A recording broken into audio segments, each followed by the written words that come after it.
السلام عليكم ورحمة الله تعالى وبركاته. بسم الله الرحمن الرحيم. الحمد لله رب العالمين، والصلاة والسلام على سيد المرسلين وعلى آله وأصحابه أجمعين، أما بعد. فقد قال الله تبارك وتعالى في القرآن الكريم: أعوذ بالله من الشيطان الرجيم، بسم الله الرحمن الرحيم. وَلَقَدْ ذَرَأْنَا لِجَهَنَّمَ كَثِيرًا مِنَ الْجِنِّ وَالْإِنسِ لَهُمْ قُلُوبٌ لَا يَفْقَهُونَ بِهَا وَلَهُمْ آذَانٌ لَا يَسْمَعُونَ بِهَا. صدق الله العليم. وقال النبي صلى الله عليه وسلم: اللهم إني أعوذ بك من الهم والحزن، وأعوذ بك من العجز والكسل، وأعوذ بك من الجبن والبخل، وأعوذ بك من غلبة الدين وقهر الرجال.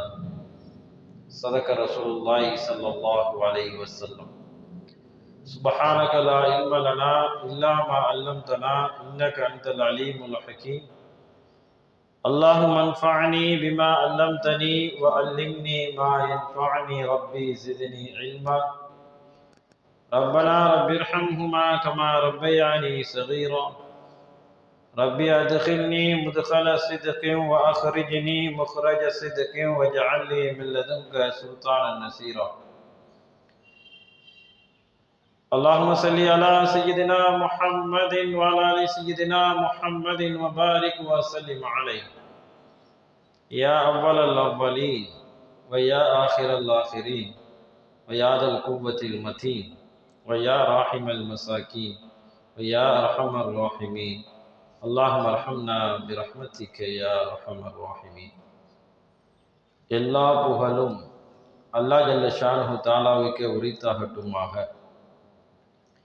எனது உயிரினும் மேலான ஹஸரத் ரசூலுல்லாஹி ஸல்லல்லாஹு அலைஹி வஸல்லம் அன்னவர்களின் மீதும் அன்னவர்களின் அடிச்சுவற்றை சற்றும் அறிவலாமல் பின்பற்றிய உத்தம சத்திய சஹாபாக்கள், தாபீன்கள், தபா தாபீன்கள், நாதாக்கள், சுகதாக்கள், நல்லோர்கள், உலக முஸ்லிம்கள், குறிப்பாக நம் அனைவரின் மீதும் அல்லாஹ்வின் அன்பும் அருளும் என்றென்றும் நின்று நிலவட்டுமாக. ஆமீன். கண்ணியத்திற்குரிய அல்லாஹ்வின் நல்லடியார்களே, அல்லாஹ் ஜல்ல ஷானஹு தஆலா ஒரு வசனத்திலே இப்படி சொல்லி காட்டுகின்றான்: வலக்கது தரஅனா லி ஜஹன்னம கஸீரம் மினல் ஜின்னி வல் இன்ஸ். மனித இனம், ஜின் இனங்களிலிருந்தும் பெரும்பாலானவர்களை நரகத்திற்காக நாம் படைத்திருக்கிறோம். லஹும் குலூபுன் யஃப்கஹூன பிஹா. அவர்களுக்கு இருதயங்கள் இருக்கும், ஆனால் சிந்திக்காது. வலஹும் அஅயுனுன் லா யுப்சிரூன பிஹா. அவர்களுக்கு கண்கள் இருக்கும், ஆனால் எதையும் கண்டுகொள்ள மாட்டார்கள். வலஹும் ஆதானுன் லா யஸ்மஊன பிஹா. அவர்களுக்கு செவிகள் இருக்கும், ஆனால் எதையும் கேட்க மாட்டார்கள். உலாயிக கல் அன்ஆம். அவர்கள் கால்நடைகளை போன்றவர்கள். பல்ஹும் அலல்லு. இன்னும் சொல்ல போனால் அதை விடவும் மோசமானவர்கள். உலாயிக ஹுமுல் காஃபிலூன். அவர்கள் அலட்சியமாக சோம்பேறித்தனமாக இருந்தவர்கள் என்று அல்லாஹ் ஜல்ல ஷானஹு தஆலா இந்த வசனத்திலே சொல்லி காட்டுகின்றார். சில பேர் உலகத்தில் இருக்கிறார்கள், அலட்சிய போக்கை கொண்டவர்கள், சோம்பேறித்தனத்தை கொண்டவர்கள். எல்லாம் இருக்கும், கண் இருக்கும், காது இருக்கும், ஆனால் எதை பற்றியும் அதை என்ன செய்யாது, சிந்திக்காது, பார்க்காது, கேட்காது. நல்லவைகளை கேட்காது, நல்லவைகளை பேசாது. இப்படிப்பட்ட பொதுபோக்குத்தனமான நபர்கள் இருக்கிறார்கள். இவர்கள் நரகத்திற்கு சொந்தக்காரர்கள் என்று அல்லாஹ் ஜல்ல ஷானஹு தஆலா இந்த வசனத்திலே சொல்லி காட்டுகின்றார். இன்றைய நம்முடைய வாழ்க்கையில் சோம்பல் அதிக இடத்தை பிடித்திருக்கிறது. கடமைகளை காலம் தாழ்த்துவதும் அதை கைவிடுவதும் சகஜமாகி போய்விட்டது. நவீன வசதிகள் அந்த சோம்பேறித்தனத்தை இன்னும் அதிகமாக்கி கொண்டே போய் கொண்டிருக்கிறது. ஒரு காலத்தில் நடையும் வேர்வை சிந்தி உழைப்பதும் என்பதும் தவிர்க்க முடியாத ஒன்றாக இருந்தது ஒரு காலத்தில். இன்று எல்லாவற்றிற்கும் இயந்திர போங்கை கையாளக்கூடிய ஒரு சூழ்நிலை வந்துவிட்டது. மேன் பவர் என்பது இல்லாமல் போய்விட்டது. அதற்கு பதிலாக மெஷின் பவர் வந்துவிட்டது. மனிதன் இன்னும் சோம்பேறியாக போய்கொண்டே இருக்கிறான். இந்த வார ஜும்மாவில சோம்பலை தவிர்ப்போம் என்ற தலைப்பின் கீழ் நாம் பார்க்க இருக்கிறோம். சோம்பல் என்பது ஒரு நோய். பிரிட்டனில் நடந்த ஒரு ஆய்வு சொல்கிறது, ஒரு உடல்நிலை சரியில்லாத ஒரு மனிதன் அவனுடைய உடம்புல என்னென்னலாம் நடக்குமோ, அந்த உடலில் ஏற்படக்கூடிய மாற்றங்கள், அது அனைத்தும் சோம்பேறியாக இருப்பவரிடத்தில் ஏற்படுகிறது. உடல்நிலை சரியில்லாத ஒரு நிமிடத்துல அவனுடைய திசுக்கள், இரத்த நாளங்கள், அவனுடைய எலும்பினுடைய பவர், இதெல்லாம் எந்த அளவுக்கு பலகீனமாக இருக்குமோ அதே போன்றுதான் ஒருவன் சோம்பேறியாக உட்கார்ந்து இருக்கும் பொழுது இந்த நிலை ஏற்படுகிறது என்று பிரிட்டனில் நடந்த ஒரு ஆய்விலே அவர்கள் சொல்லி இருக்கிறார்கள். சோம்பல் வெற்றியை பாதிக்கிறது. பொன்னான வாய்ப்புகளை எல்லாம் இழப்பதற்கு சோம்பேறித்தனம் ஒரு காரணமாக இருக்கிறது. குழந்தைகளுக்கு கற்றுக் கொடுக்கக்கூடிய கதைகளில் மிக முக்கியமான ஒரு கதை முயல் ஆமை கதை. அடிக்கடி நம்ம கேள்விப்பட்டிருக்கலாம், புத்தகங்கள்ல பார்த்திருக்கலாம். ஒரு காட்டுல முயலும் ஆமையும் இருந்தது. ஆமை எப்போதுமே மெதுவா ஊர்ந்துதான் போகும். முயல் ஓடுறதுல ரொம்ப வேகமாக ஓடும். இந்த முயல் எப்போதுமே என்ன செய்து கொண்டிருந்தது, ஆமைய ஓட்டப்பந்தயத்துக்கு கூப்பிட்டுக்கிட்டே இருந்துச்சு. ஆமை என்ன சொல்லுச்சு, உன்னால வேகமா ஓட முடியும், நான் மெதுவாகத்தான் வருவேன், உன் கூட நான் ஓட்டப்பந்தயத்துக்கு வரல. முயல் விடல, மறுபடியும் தொந்தரவு, என்னோட நீ ஓட்டப்பந்தயத்துக்கு வரணும். ரொம்ப கேலியா என்ன செஞ்சு கூப்பிடுச்சு. ஆமையும் ஒத்துக்கொண்டது. ஒரு நேரத்துல நடுவராக தீர்ப்பு சொல்வதற்கு நடுவதாக நரியை அழைத்தது முயல். நரியார் அவர்களே, நீங்க தான் தீர்ப்பு சொல்லணும், எங்க 2 பேருக்கும் ஓட்டப்பந்தயம், யார் வெற்றி பெறுகிறாங்கிற விஷயத்தை நீங்க தான் தீர்ப்பு சொல்லணும். நரியும் நடுவராக இருப்பதற்கு தயாராகி கொண்டது. இப்பொழுது ஆமைக்கும் முயலுக்கும் ஓட்டப்பந்தயம் நடக்கிறது. ஆமை எவ்வளவு வேகத்தில் செல்லும், அது ஊர்ந்துதான் மெதுவாக ஒரு அடியை கடப்பதற்கு நீண்ட நேரம் ஆகிவிடும். முயல் என்ன பண்ணுச்சு, அது கொஞ்ச நேரம் இப்படி ஊர்ந்து ஒரு அடியை கடந்ததுக்கு பிறகு முயல் ஒரே தாவி அந்த அடியை கடந்துருச்சு. கடந்துட்டு அந்த ஆமையை பார்த்து கேள்வி பண்ணிக்கிட்டு இருந்துச்சு, பத்தியா நான் ஒரே அடியில கடந்துட்டேன். இப்படியே அது ஆமை ஊர்ந்து வந்து கொண்டே இருந்தது. முயல் என்ன செஞ்சிச்சு, ஆமை மெதுவாத்தானே போகுது, நம்ம என்ன செய்வோம், கொஞ்சம் நேரம் கழிச்சு போகலாம். அப்படியே என்ன செஞ்சிச்சு, கொஞ்சம் நேரம் கழித்து முயல் ஓட ஆரம்பித்தது. ஆமை என்ன செஞ்சது, மெதுவாக போய் கொண்டே இருந்தது. இப்படி ஓட்டப்பந்தயம் நடந்து கொண்டிருக்கும் பொழுது ஒரு மர நிழலிலே முயல் என்ன செய்கிறது, கொஞ்ச நேரம் நம்ம என்ன செய்ய உட்கார்ந்துருப்போம், ஆமை இந்த தானே போகுது, அது அங்கே போறதுக்கு முன்னாடி நம்ம போய் பிடிச்சிடலாம் என்று நினைத்து கொஞ்சம் மர நிழல்ல உட்காருது. உட்கார்ந்த உடனேயே அந்த மரத்தினுடைய காற்று முயலுக்கு தூக்கத்தை ஏற்படுத்துகிறது. முயல் தூங்கி விடுகிறது. அங்கே கண் விழித்து பார்க்கிறது, ஆமை ஓட்டப்பந்தயத்தின் வெற்றியாக நிர்ணயிக்கப்பட்ட இலக்கை அடைந்து அந்த கோட்டை தாண்டி நிற்கிறது. உடனே நரி வந்தது, ஆமைதான் வெற்றி பெற்றது என்று அறிவித்தது. பிறகு ஆமைக்கு பரிசு வழங்குவதற்காக நரி கேட்டது, உனக்கு என்ன பரிசு வேண்டும்? ஆமை சொன்னது, இது போன்று யாரையும் கேலி செய்யாமல் முயல் இருக்க வேண்டும், அதுதான் எனக்கு கொடுக்க வேண்டிய பரிசு என்று சொன்னது. இந்த கதையிலே நாம் சிந்திக்க வேண்டிய தெரிந்து கொள்ள வேண்டிய விஷயம் என்னவென்றால், பிறகு பார்த்து கொள்ளலாம் என்றோ அல்லது சோம்பேறித்தனமாக ஒரு இடத்தில் உட்கார்ந்து விட்டாலோ வெற்றி என்பது நமக்கு கிடைக்கவே கிடைக்காது. நம்மிடத்தில் எவ்வளவு ஆற்றல் இருந்தாலும் கூட, திறமைகள் இருந்தாலும் கூட, அது சரியான நேரத்திலே சுறுசுறுப்பாக செயல்படுத்தும் போதுதான் வெற்றி கிடைக்கும். பெருமானார் ஸல்லல்லாஹு அலைஹி வஸல்லம் அவர்கள் சோம்பேறித்தனமான ஆட்களை விரும்புவதே கிடையாது. யாரு சுறுசுறுப்பா இருந்தாலும் அவங்க தான் என்ன செய்வாங்க, தட்டி கொடுப்பாங்க, பாராட்டுவாங்க. மூசா அலைஹிஸ்ஸலாம் அவர்களும் அவருடைய கூட்டத்தினரும் ஃபிரௌனுடைய அந்த மிகப்பெரிய ஒரு பிடியிலிருந்து அல்லாஹ் காப்பாற்றினான். அந்த செங்கடல் பிளந்து காப்பாற்றப்பட்டார்கள். மூசா அலைஹிஸ்ஸலாம் அவர்களும் கிட்டத்தட்ட 6 லட்சம் யூதர்களும் காப்பாற்றப்பட்டதற்கு பிறகு ஒரு ஊருக்கு போறாங்க, ஜெரிகோ அப்படிங்கிற ஒரு பகுதி. அந்த பகுதிக்கு போகும்போது அல்லாஹ் சொன்னா, நீங்க போய் இந்த மக்களோட நீங்க என்ன செய்ய, போரிட்டு இந்த ஊருக்குள்ள நுழையுங்க அப்படின்னு அல்லாஹ்வுடைய உத்தரவு. காலு யா மூசா இன்னா லனதுகுலஹா அபதம் மாதாமு ஃபீஹா. மூசா அலைஹிஸ்ஸலாம் சொன்னாங்க, அல்லாஹ்வுடைய உத்தரவு வந்திருக்கிறது, இந்த ஊர்ல போய் நம்ம போர் செஞ்சு தான் அந்த ஊருக்குள்ள போகணும். அப்பொழுது யூதர்கள் சொன்னார்கள், மூசா அலைஹிஸ்ஸலாமுடைய கூட்டத்தினர் சொன்ன வார்த்தை அல்லாஹ் குர்ஆன்ல சொல்றான், ஃபத்ஹபு அன்த வ ரப்புக ஃபகாத்திலா இன்னா ஹாஹுனா காயிதுன். நீங்களும் உங்களுடைய ரப்பும் போய் போர் புரியுங்கள், நாங்க இங்க உட்கார்ந்து இருக்கிறோம், எங்கனால போர் புரியலாம் முடியாது. சோம்பேறித்தனமாக என்ன செஞ்சாங்க, இந்த வார்த்தையை சொன்னார்கள். அப்போது கூட அங்கிருந்த சில நபர்கள் சொன்னார்கள், அல்லாஹ் ஜல்லஷானு தஆலா நமக்கு செங்கடலை பிளந்து வெற்றியை கொடுத்தான், காப்பாத்தினான். நம்ம எந்த ஒரு முயற்சியும் பண்ணல, கடல்ல பிளந்து போறதுக்கு எந்த முயற்சியும் நம்ம பண்ணல. கடலுடைய விளிம்பில் நிற்கும் போது அல்லாஹ் நமக்கு உதவி செய்தான். அதே போன்றுதான் அல்லாஹ்வுடைய உத்தரவு, இந்த ஊருக்கு நீங்க போர் புரியுங்கள் என்று சொல்லி இருக்கிறான்.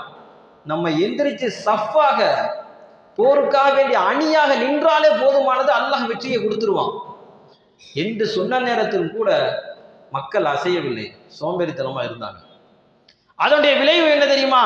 கிட்டத்தட்ட 40 ஆண்டுகள் அவர்கள் தீகு மைதானத்தில் சுற்றி திரிந்தார்கள். அல்லாஹ் அப்படியே விட்டுட்டான். அல்லாஹ்வுடைய ஏற்பாடு என்ன? ஃபிரௌனிடமிருந்து காப்பாற்றப்பட்ட பிறகு ஒரு பகுதியில நீங்க போய் தங்கணும். அந்த பகுதிக்கு போறதுக்கு முன்னாடி போர் புரிஞ்சுட்டு போங்கன்னு அல்லாஹ் சொன்னான். நாங்க அதுக்கு தயாரா இல்லை என்று சொன்ன நேரத்துல அல்லாஹ்வுடைய மிகப்பெரிய ஒரு சோம்பேறித்தனத்தின் அந்த விளைவுகளை ஏற்படுத்துவதற்காக அல்லாஹ் இப்படி ஒரு ஏற்பாடை செய்தான். 40 ஆண்டுகள் நீங்க சுத்திக்கிட்டே தெரியணும். 40 வருஷத்துக்கு பிறகுதான் அவங்க என்ன செஞ்சாங்க, ஒரு இடத்துல போய் குடியமர்ந்தார்கள். அப்ப சோம்பேறித்தனம் என்பது மிகப்பெரிய வெற்றியை பாதிக்கும், நம்முடைய இலக்கை பாதிக்கும். நாம் எந்த நோக்கத்திற்காக செல்கின்றோமோ அந்த வாழ்வினுடைய அடிப்படையை தகர்த்து எறிந்து விடும்.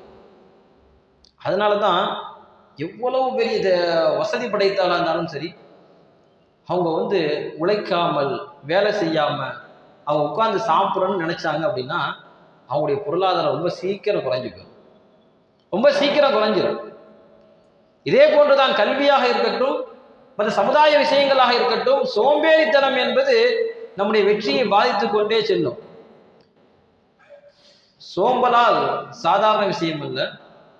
நம்ம சோம்பேறித்தனம் நம்முடைய உடம்புல இருக்க இருக்க குற்றங்களும் பாவங்களும் பெருகி கொண்டே போகும்.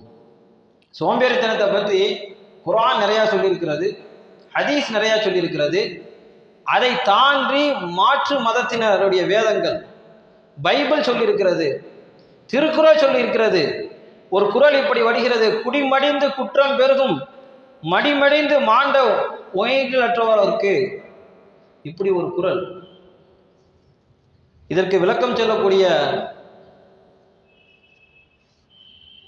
அறிஞர் பெருமக்கள் சொல்வார்கள், சோம்பேறித்தனம் என்பது வாழ்க்கையில குற்றங்கள் பெருகுவதற்கு காரணமாக இருந்து கொண்டே இருக்கும். ஒரு குடும்ப வாழ்க்கை சீரழிந்து போவதற்கு சோம்பேறித்தனம் என்பது மிக முக்கியமான காரணியாக இருக்கும். உண்மை அதுதானே. நீ குடும்பத்துல ஒரு கணவர் சோம்பேறித்தனமாக சம்பாதிக்க செல்லல அப்படின்னா அந்த குடும்பம் சீரழிஞ்சு சின்ன பின்னமாக போயிருக்கிறது. மனைவி என்ன செய்யறாங்க, கணவனை பற்றி சொல்கிறார்கள், என்னுடைய கணவன் என்ன செய்யறதில்ல, சம்பாதிக்க போறதில்லை, சோம்பேறித்தனமாக இருக்கிறார். அப்ப சோம்பேறித்தனம் என்பது ஒரு குடும்பத்தையே சீரழித்து விடுகிறது. அது மட்டுமல்ல, சோம்பேறித்தனம் தான் பாவங்களுக்கு தூண்டுதலாக இருக்கிறது. நம்ம செய்யக்கூடிய பாவமான காரியங்களுக்கு நம்முடைய சோம்பேறித்தனமும் ஒரு காரணம். சோம்பேறின் தீமையை பற்றி நிறைய வாசகங்கள், பொதுவான பொன்மொழிகள் நிறைய சொல்லப்பட்டு வருகிறது. நபி ஸல்லல்லாஹு அலைஹி வஸல்லம் அவர்கள் சோம்பேறித்தனத்தை விட்டு பாதுகாக்க வேண்டும், பாதுகாப்பு தேட வேண்டும் என்று நமக்கு கற்றுக் கொடுத்திருக்கிறார். அல்லாஹும்ம இன்னி அஊது பிக மினல் ஹம்மி வல் ஹஸன். அல்லாஹ்விடத்துல ஸல்லல்லாஹு அலைஹி வஸல்லம் இப்படி துஆ செய்யக்கூடியவர்களாக இருந்தாங்க. யா அல்லாஹ், கவலை துக்கத்தை விட்டு என்னை பாதுகாத்து அருள் புரிவாயாக, உன்னிடத்தில் நான் பாதுகாப்பு தேடுகிறேன். அதே மாதிரியா மினல் அஜ்ஸி வல் கஸல், இயலாமையிலிருந்தும் சோம்பேறித்தனத்திலிருந்தும் நான் உன்னிடத்தில் பாதுகாப்பு தேடுகிறேன்.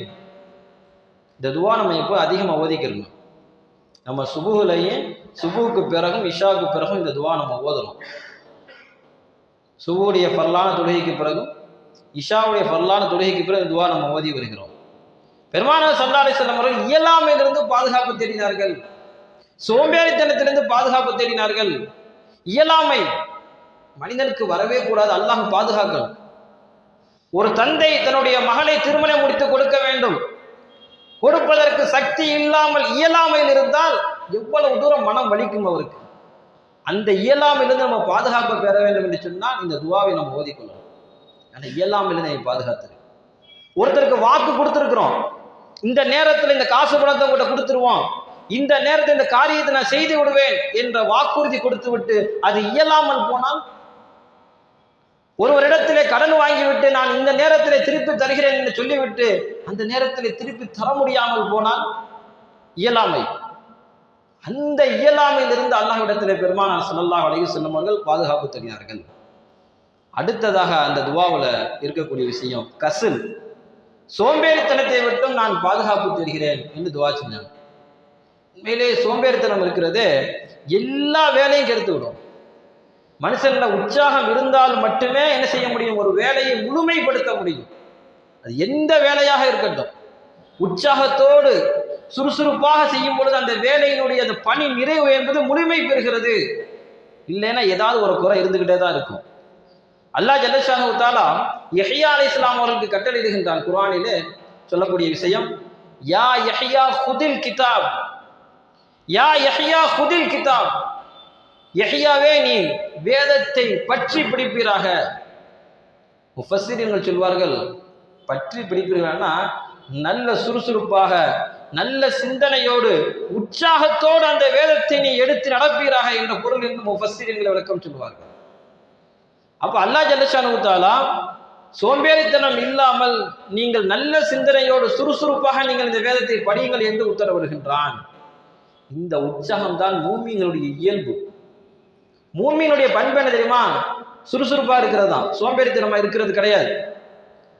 அல்லாஹ் ஜல்லஷானு தஆலா சூரத்து சஜ்தால சொல்லி காட்டுவான், ததஜாஃபா ஜுனூபுஹும் அனில் மலாஜிஇ யதுஊன ரப்பஹும் ஹௌஃபன் வ தமஆ,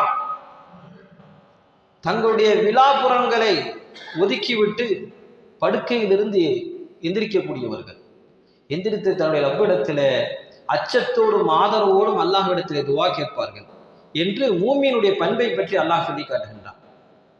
சொல்லும்பொழுது என்ன சொல்றான்? அவருடைய விழாப்புறங்களை ஒதுக்கி எந்திரிச்சிருவாங்க. அவங்க எழுந்து விடுவார்கள் என்று சொல்லல, அவங்களுடைய உடம்பே சுறுசுறுப்பாகிவிடும். அல்லாஹ்வை தஹஜ்ஜுடைய நேரத்திலே வணங்குவதற்காக வேண்டி மூமியினுடைய உடல் சோம்பேறித்தனமாக படுத்து கிடக்காது, அது சுறுசுறுப்பாகிவிடும். இதுதான் மூமியினுடைய இயல்பு என்பதாக அல்லாஹ் ஜல்லஷானு தஆலா சொல்லி காட்டுகின்றான். சோம்பேறித்தனம் இருக்கிறதே அது முனாஃபிக்கினுடைய அடையாளம். அல்லாஹ் குர்ஆன்ல சொல்றான், வலா யஅதுன ஸலாத்த இல்லா வஹும் குஸாலா. முனாஃபிக்கின்களை பற்றி சொல்லும் பொழுது அவங்க தொழுகையிலே சோம்பேறித்தனமாக நிற்பார்கள்.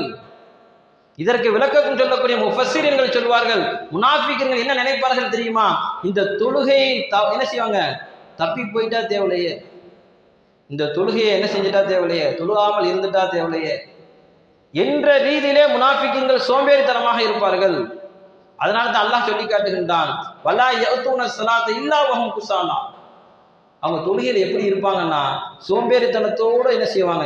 நிற்பார்கள். தொழுகையை தாமதப்படுத்துவார்கள். கண்காணிக்க யாரும் இல்லாவிட்டால் தொழுகையை விட்டு விடுவார்கள் முனாஃபிக்கின்கள். முனாஃபிக்கினுடைய தன்மை என்னன்னா தொழுக மாட்டாங்க. இன்னைக்கு பெரிய ஒரு விஷயம் என்ன அப்படின்னா, மூமின்களாக இருக்கக்கூடிய நாம் தொழுகையை நேசிக்கிற பேணுதலே கிடையாது. தொழுகைக்கும் மூமின்களுக்கும் ரொம்ப சம்பந்தமான ஒரு விஷயம். ஒரு மூமின் என்று சொன்னால், ஒரு இஸ்லாமிய என்று சொன்னால் அவன் 5 வேளை தொழுகணும். ஆனா இன்னைக்கு நம்முடைய பலகீனம், அல்லாஹ் குர்ஆன்ல முனாஃபிக்கை பற்றி சொல்லக்கூடிய அந்த விஷயம், அவங்க சோம்பேறித்தனமா தொழுகையில நிற்பாங்க. ஆனா நம்ம தொழுகிறதுலே பலகீனம். காலையில சுபுடைய தொழுகையில நம்ம கலந்துக்கிறது இல்லை, இஷாவுடைய தொழுகையில கலந்துக்கிறது இல்லை. இடைப்பட்ட நேரத்தில் ஏதாவது ஒரு தொழுகையிலே நாம் கலந்து கொள்கின்றோம், தொழுகின்றோம். ஃபஜ்ரும் இஷாவும் யாருக்கு பாரமாக இருக்கும் என்று சொன்னால் முனாஃபிக்குங்களுக்கு பாரமாக இருக்கும் என்று ஸல்லல்லாஹு அலைஹி வஸல்லம் சொல்லி இருக்கிறார்கள். அப்ப தொழுகை நம்ம தொழுக முடியலைன்னா நம்மெல்லாம் சோம்பேறிகளுடைய பட்டியலில் நம்ம இருக்கிறோம். சைத்தான் என்ன செய்வான்னா, பொதுவாகவே சைத்தான் நம்மளை இப்படித்தான் ஏமாற்றுவான். இந்த வேலையை நீ செய்யாதே என்று சொல்ல மாட்டான். குர்ஆன் ஓதாதே, ஜகாத்து கொடுக்காத, தொழுகைக்கு போகாத என்று சொல்ல மாட்டான். அப்புறம் தொழுதுக்கிறலாம், அப்புறம் தர்மம் கொடுத்துக்கிறலாம், அப்புறம் ஹஜ்ஜுக்கு போயிருக்கலாம். இன்னைக்கு எத்தனையோ பேர் ஹஜ்ஜு கடமையாக இருந்தது. ஆனா என்ன யோசனை, இன்னும் கொஞ்சம் வயசாகட்டும், இன்னும் கொஞ்சம் வயசானதுக்கு அப்புறம் போகட்டும். ஆனால் இந்த வருடம் அல்லாஹ் ஒரு பாடத்தை உணர்த்தி இருக்கிறான். ஹஜ்ஜுக்கு சென்று வந்த அத்தனை நபர்கள் சொன்னார்கள், தயவு செய்து நீங்கள் இளமையிலே போய்விடுங்கள், வாய்ப்பு இருந்து விட்டால். ரொம்ப சிரமம் இந்த வருஷம். பொதுவாகவே சிரமம் தான் சொல்லுவாங்க, எல்லா ஹாஜியிலுமே போயிட்டு வந்தவங்க சொல்லியிருக்கிறாங்க, இளமையில நீங்க ஹஜ்ஜுக்கு போயிருங்க, நிறைய அமல் செய்ய முடியும், ஒரு உற்சாகத்தோடு அங்கே பயணிக்க முடியும். ஆனா இந்த வருடம் இன்னும் என்ன செஞ்சாங்க, கொஞ்சம் சிரமங்களை அங்கே பார்த்துட்டு வந்து சொன்னாங்க, நீங்க என்ன செய்யுங்க, சிறும் வயதல் எப்போ உங்களுக்கு கடமையாயிருச்சோ சீக்கிரமா இங்க போய் சேர்ந்துருங்க, ஹஜ்ஜுக்கு போயிருங்க. தான தர்மங்கள் அப்புறம் கொடுக்கலாம்னு நினைச்சா நம்ம கொடுக்க மாட்டோம். குர்ஆன் ஷரீஃப் எடுத்து ஓதிக்கொண்டு இருக்கக்கூடிய நேரத்தில் சைத்தான் சொல்லுவான், கொஞ்சம் நேரம் செஞ்சு நீங்க ஓதலாம், அப்புறம் ஓதலாம். குர்ஆனே ஓத விட மாட்டான். ஏன்னா நேரடியாக சைத்தான் வந்து ஓத வேணான்னு சொன்னான்னா நமக்கு தெரிஞ்சிடும், ஆஹா இது சைத்தானுடைய செயல். அப்ப நம்ம நினைத்துக் கொள்ள வேண்டும், அப்புறம் என்று வந்து விட்டால், அப்புறம் பார்த்துக்கலாம் அப்படின்னு என்று வந்து விட்டால் சைத்தான் அவனுக்கு என்ன செய்யலாம், நம்மளோட இருந்துகிட்டு இருக்கான்னு அர்த்தம். அது எந்த ஒரு வேலையாக இருந்தாலும் சரி. சோம்பேறி தான் இன்னைக்கு ஏமாற்றப்பட்டு கொண்டிருக்கிறார்கள். இன்னைக்கு செல்போன்ல பல வகையான விளம்பரங்கள், ரம்மி ஆடுங்கள், சீக்கிரம் பணம் சம்பாதித்து விடலாம், வீட்டிலிருந்தே உங்களுக்கு வேலை, எங்கேயும் போக வேண்டாம், ஆன்லைன்ல வேலை கிடைக்கிறது. மனுஷனை எந்த அளவுக்கு சோம்பேறித்தனம் ஆக்க முடியுமோ அந்த அளவுக்கு செல்போன் துறையும் ஆக்கிவிட்டது.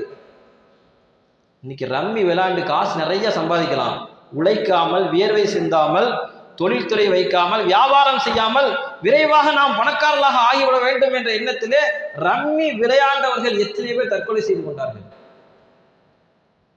இன்னமே தடை செய்யறதுக்கு இன்னும் யோசனையாகத்தான் இருந்து கொண்டு இருக்கு. இன்னைக்கு சோம்பேறித்தனத்திற்கு உச்சமே அதான். அது போல நிறைய ஆப்ஸ் வந்திருக்கு. இப்ப நம்ம இன்னும் கொஞ்சம் சோம்பேறித்தனம் ஆக்குறதுக்கு நிறைய கேம்ஸ் எல்லாம் வந்திருக்குது. இதுல பணம் சம்பாதிக்கலாம், அதுல பணம் சம்பாதிக்கலாம். உழைத்து பணம் சம்பாதிக்க வேண்டும், வியாபாரம் செஞ்சு தொழில் செய்து பணம் சம்பாதிக்கணும். எந்த விதமான உழைப்பும் இல்லாமல் வெறுமனே நாம் சம்பாதிப்பது என்பது அது நம்மை நாம ஏமாற்றிக் கொள்வது. பெரும்பாலான விஷயங்கள் ஏமாற்று பேர் வழியாக தான் இருந்து கொண்டு இருக்கிறது. இந்த இடத்துல நம்ம என்ன செய்யலாம், இன்வெஸ்ட்மெண்ட் பண்ண என்ன செய்யலாம், உழைப்பு இல்லாமல் பணம் வந்துடும்.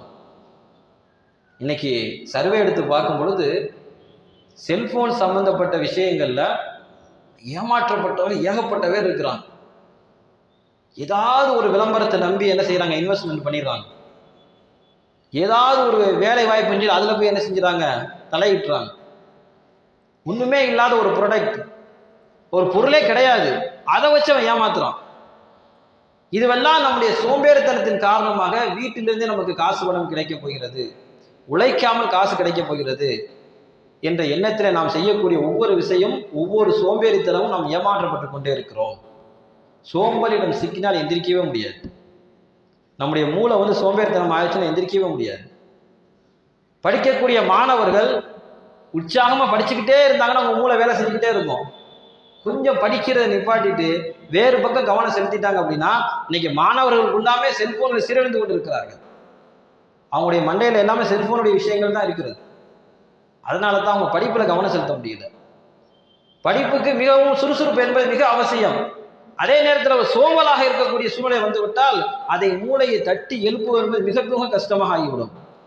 அதனால் நம்ம என்ன செய்யணும் அப்படின்னா, சோம்பேறித்தனத்திலிருந்து தப்பித்துக் கொள்வதற்கு பெருமானார் ஸல்லல்லாஹு அலைஹி வஸல்லம் அவர்கள் நிறைய வழிமுறைகளை சொல்லி கொடுத்தாங்க. முதல்ல நம்ம துவா செய்யணும் அல்லாஹ்ட்ட, யா அல்லாஹ் சோம்பேறித்தனத்துக்கு நான் இடத்துல பாதுகாப்பு தேடுறேன். சோம்பேறித்தனத்தினால என்ன ஒரு நன்மை, பில்கேட்ஸ் சொன்னார் ஒரு விஷயம். உலக பணக்காரர்கள் ஒருவரான பில்கேட்ஸ் ஒரு தடவை சொன்னாரு, நான் என்னுடைய வேலைகளுக்கு சோம்பேறித்தனமான ஆட்களை வைத்துக் கொள்கிறேன் அப்படின்னு சொன்னார். ஏன் அப்படின்னா அவர்கள் தான் அந்த கஷ்டமான வேலைகளுக்கு இலகுவான வழியை கண்டுபிடிக்கிறார்கள். சோம்பேறியான ஆட்கள் ஒரே ஒரு பிரயோஜனம் இருக்குன்னு பில்கேட்ஸ் சொல்றார். கடினமான வேலைகளுக்கு சோம்பேறித்தனமான நான் ஆட்களை என்ன செய்ய தேர்வு செய்கிறேன். ஏன்னா அவங்க என்ன செய்வாங்க, ரொம்ப இலகுவான அந்த வேலையை செய்யறதுக்கு இலகுவான வழியை கண்டுபிடிப்பாங்க. ஒரு சோம்பேறித்தனமான ஆள்கிட்ட போய் இந்த இவ்வளவு பெரிய பொருளெல்லாம் தூக்கி மேலே கொண்டு போய் வைக்கணும் அப்படின்னு நம்ம சொன்னோம்னா பார்த்துட்டு அவர் ஒரு ஐடியா கொடுப்பாரு. அந்த சோம்பேறியான ஆளை ஐடியா கொடுப்பாரு, இதை இப்படி செய்ய வேணாம், தூக்கிட்டு போக வேணாம், வேற ஏதாவது கயிறு கட்டி ஏதாவது பண்ணி நம்ம மேலே இழுத்துக்கலாம்னு சொல்லுவார்.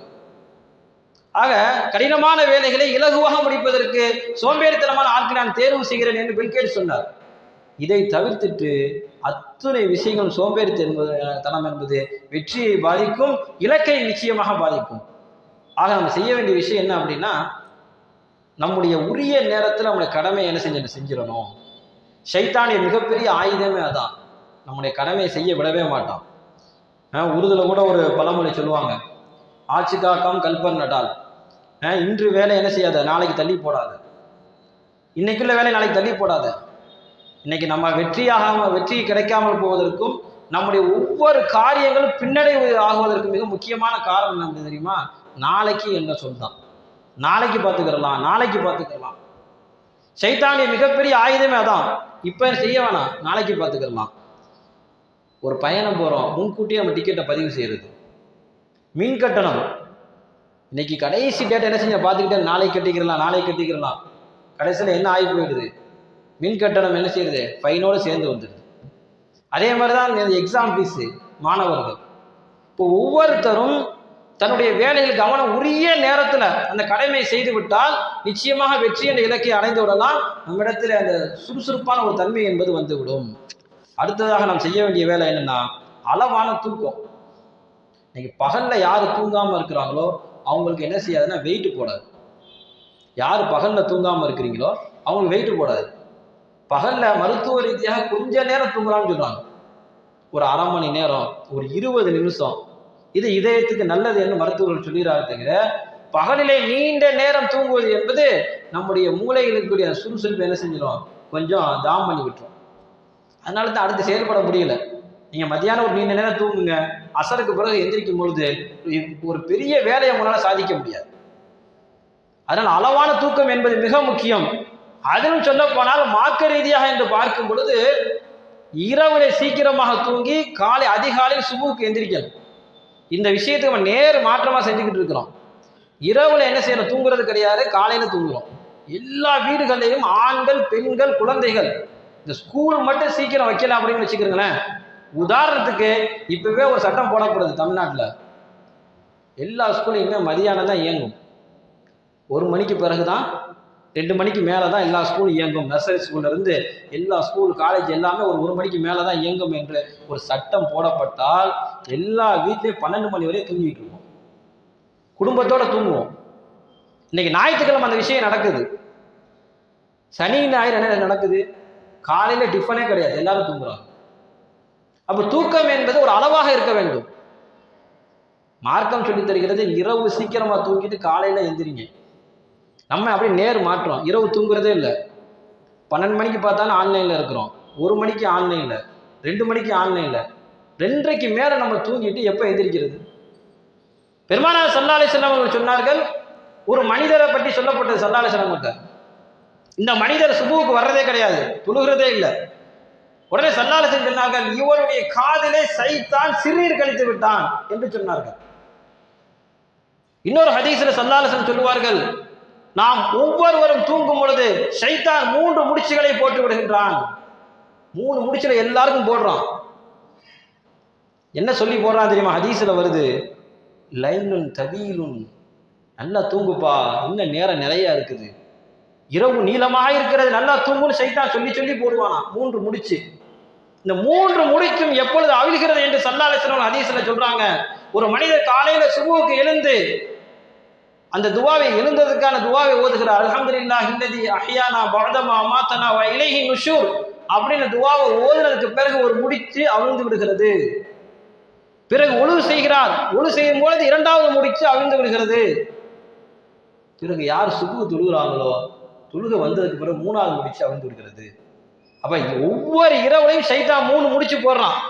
அந்த 3 முடிச்சு எப்ப நம்ம அவிழ்க்கப்படுதுன்னா, காலையில சுபுவுக்கு எந்திரிச்சு துவா ஓதி ஒழு செஞ்சு தொழுது விட்டால் 3 முடிச்சு அவுந்துரும். சல்லாலஞ்சுறாங்க. பிறகு அவர் அந்த அன்றைய பொழுதில் அவர் மிக சுறுசுறுப்பாக இருப்பார், எல்லா காரியம் சுறுசுறுப்பா செய்வார். ஆனா சைத்தான் போட்ட முடிச்ச அவன் சொன்னதை கேட்டுக்கிட்டு, நல்லா இரவு நீளமா இருக்குப்பா, நல்லா தூங்கு அப்படின்னு சொன்னதை நம்ம கேட்டுக்கிட்டு தூங்கிக்கிட்டே இருந்தோம் அப்படின்னா, சுபுகெல்லாம் தாண்டி தூங்கணும் அப்படின்னா அந்த 3 முடிச்சு அப்படியே தான் இருக்கும், அவுக்க முடியாது. இப்போ காலையில் எந்திரிச்சோம்னா சோம்பேறித்தனமாக நம்முடைய காரியங்களிலே ஒரு புத்துணர்ச்சி இல்லாமல் தான் போகக்கூடிய ஒரு சூழ்நிலை ஏற்படும். இது ஸல்லல்லாஹு அலைஹி வஸல்லம் ஹதீஸில் சொல்றாங்க. ஆக அளவான தூக்கம் என்பது மிக முக்கியம். அடுத்ததாக சோம்பேறித்தனத்தை போக்குவதற்கு சாக்கு போக்குகள் சொல்வதை தவிர்க்கணும். எதுக்கெடுத்தாலும் காரணம் சொல்லக்கூடாது. எதுக்கெடுத்தாலும் காரணம் சொன்னா நான் அதை செய்யலை, ஏன் செய்யலை, இந்த காரியத்தை ஏன் பண்ணலை என்று கேட்டால் ஏதாவது ஒரு காரணத்தை சொல்லிக்கொண்டே போனால் அவர் சோம்பேறித்தனமாக இருக்கிறார் என்று பொருள். அடுத்ததாக கொஞ்சமா நம்ம உடற்பயிற்சி செய்யணும். நம்முடைய மார்க்கம் உடம்பையும் சரி செய்ய சொல்லியிருக்கிறது. கடைசியாக நட்பு வட்டாரத்தில் சுறுசுறுப்பான மனிதர்களை வைத்துக் கொள்ளுங்கள். நம்முடைய நண்பர்கள் சுறுசுறுப்பா இருந்தால் நம்மளும் சுறுசுறுப்பா இருப்போம். பாப்பா போகலாம், அந்த இடத்துக்கு போயிட்டு வந்துடலாம் சொன்னா உடனே போற நண்பரா இருக்கணும். இல்லை வெயில் ரொம்ப அதிகமா இருக்குது, வெயில் சாயட்டுமே, இல்லை கொஞ்சம் நாளைக்கு போய்க்கலாமே அப்படின்னா அந்த நண்பர் நம்ம மேற்கொண்டு சோம்பேறியாக ஆக்கி விடுவார்.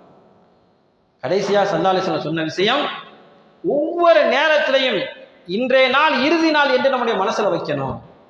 இன்னையோட நான் என்ன செஞ்சேன் கடைசி நாள் அப்படின்னு நினைச்சு ஒவ்வொரு காரியத்தை செஞ்சோம் அப்படின்னா எல்லாத்திலும் முதல் நாள் அந்த வேலையை செஞ்சிருவோம்.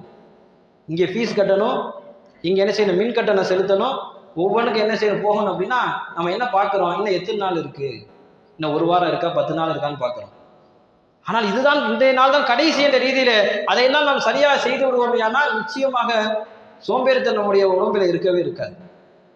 அதனால தான் ஸல்லல்லாஹு அலைஹி வஸல்லம் என்ன சொல்லி கொடுத்தாங்க அப்படின்னா, நீங்க தொழும்போது கூட என்ன செய்யுங்க, ஒவ்வொரு தொழுகையை தொழும் போதும் இந்த தொழுகை தான் எனக்கு கடைசி தொழுகை அப்படிதான் நம்ம தொழுகணும். அப்படி நம்ம தொழுகிறோமா? ஒவ்வொரு நேரம் நம்ம தொழுவோமா? எப்படி தொழுகன்னு மார்க்கம் சொல்லி தருகிறேன்னு சொன்னால், இந்த தொழுகை தான் எனக்கு கடைசி தொழுகை, இதுக்கு பிறகு நான் தொழுவதற்கு இருப்பனா என்பது எனக்கு தெரியாது என்ற ரீதியிலே தொழ வேண்டுமா. அதே போலதான் எல்லா காரியங்களிலும் சோம்பலை எதிர்ப்பதற்கு இந்த விஷயத்தை நாம் கையாள வேண்டும். இதுதான் கடைசி, இன்னைக்கு இந்த வேலையை முடிச்சிடணும், நாளை என்று சொல் வரக்கூடாது என்று நாம் சிந்தித்து செயல்படுவோமையானால் நிச்சயமா இந்த சோம்பலை தவிர்க்க முடியும்.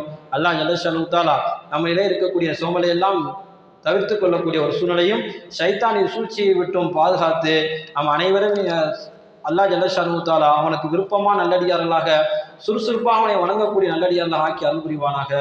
ஆமீன். வாஹிர் தஅவானா அல்ஹம்துலில்லாஹி ரப்பில் ஆலமீன். அஸ்ஸலாமு அலைக்கும் வரஹ்மத்துல்லாஹி தஆலா வபரகாத்துஹு.